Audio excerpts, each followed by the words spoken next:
ফিলিস্তিনের গাজা ও পশ্চিম তীর, লেবানন ও সিরিয়ার পর এবার মধ্যপ্রাচ্যের আরেক দেশ ইয়েমেনে হামলা শুরু করেছে ইসরায়েল।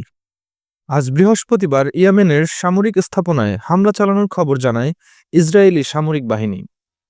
ইসরায়েল অভিমুখে হুতি বিদ্রোহীদের ক্ষেপণাস্ত্র নিক্ষেপের পরিপ্রেক্ষিতে ইয়েমেনে আনুষ্ঠানিকভাবে এ হামলা চালানো হয়েছে বলে দাবি করেছে ইসরায়েল।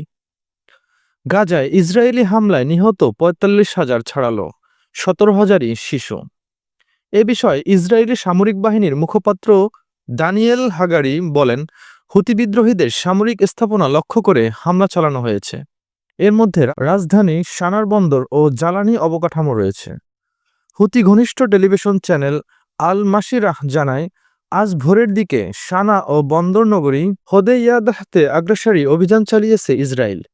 ইসরায়েলে হাইপারসনিক ক্ষেপণাস্ত্র হামলার দাবি হুদিদের। টেলিভিশন চ্যানেলটির প্রতিবেদনে বলা হয়, সানার দুটি কেন্দ্রীয় বিদ্যুৎ কেন্দ্রে হামলা হয়েছে। এছাড়া হোদেইয়াদাহর বন্দরে শত্রুপক্ষ অন্তত 4টি হামলা চালিয়েছে। জ্বালানি স্থাপনায় 2টি হামলা হয়েছে। তবে এসব হামলায় হতাহত কিংবা ক্ষয়ক্ষতির কোনো খবর প্রাথমিকভাবে জানা যায়নি।